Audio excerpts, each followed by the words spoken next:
Go to the beginning of the row.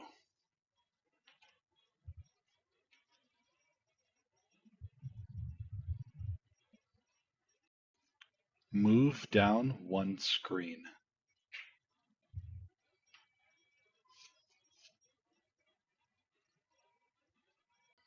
Move up one screen.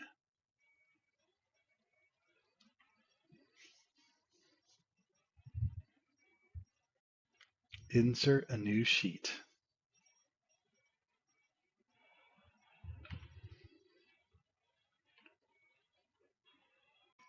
Switch to the next sheet.